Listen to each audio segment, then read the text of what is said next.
bismillah.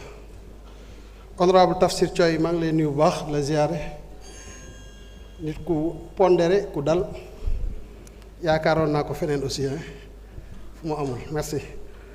Alors pour revenir sur la question de la dette 2024 dette ancien régime ak dette régime bu bees bi oui dette yëpp suñu dette la au nom de la continuité de l'État et on se déploie comme de petits diables pour faire face à la situation 5700 milliards du caaxaan mais nous y arrivons par la grâce de Dieu aussi léegi dette bi bu ñu ko décomposer fin 2024 fin 2023 le rapport table sur un encours en termes de taux de 111%. Fin 2024 119%.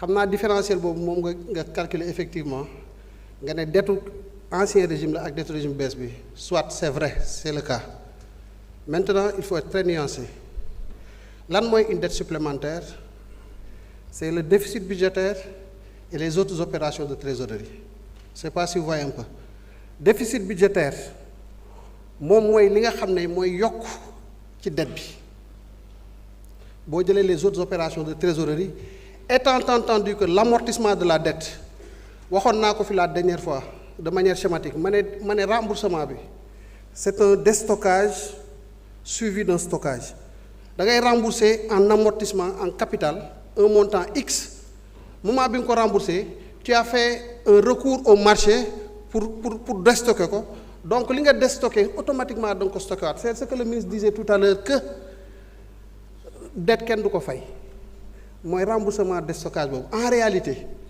loolu c'est une formule imagée mais dette bi ni ñu koy rembourser c'est la consolidation budgétaire c'est par la consolidation budgétaire qu'on arrive à décélérer véritablement les indicateurs sur la dette maintenant donc boo xoolaatee da ngay gis ne déficit budgétaire fu mu jugee loi de finances initiale 2024 préparée en 2023 par moi-même directeur de la programmation budgétaire soumis au directeur général du budget qui soumet au ministère des Finances qui soumet à l'arbitrage du Premier ministre et à la validation des autres autorités validée par l'Assemblée nationale en session n'est-ce pas donc dette bi fi mu jugee gis nga ko la dette vient de très loin c'est le déficit budgétaire et maa ngi doon wax fii si vous vous rappelez que oto buy daw à 180 kilomètres nga koy freiner c'est pas que da ngay dëgg frein bi téye à zéro tu décélères d'abord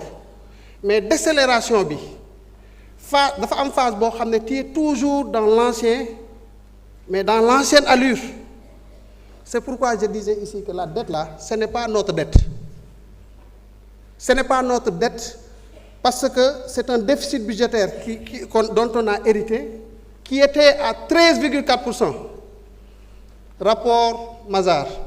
Après avoir fait le travail, le déficit budgétaire à fin 2024 était de 13,4%. Et on a constaté que c'était ça la réalité de l'exécution budgétaire. On a sorti des tiroirs tout ce qu'on avait mis à l'écart.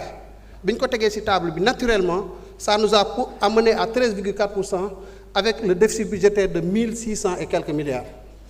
Véritablement, c'est un débat qui n'est pas très important. Le plus important, c'est ce que nous entendons faire, la matrice des mesures de réforme que nous entendons dérouler. Tout ce que nous avons comme paquet de mesures d'ingénierie budgétaire pour maîtriser notre déficit budgétaire et respecter notre stratégie de consolidation. On quitte 13,4% pour passer à 7,8% cette année. On nous dit que c'est très difficile, c'est vrai, mais nous sommes en train de le faire. Te yàggatul on arrive vers le 31 décembre et on appréciera ensemble est-ce que nous aurons été efficaces par rapport à cet engagement.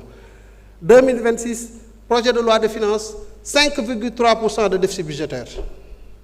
On aura le temps aussi de dérouler.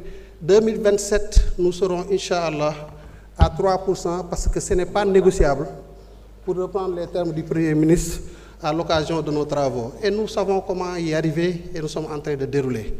Donc loolu moom mooy exercice bi.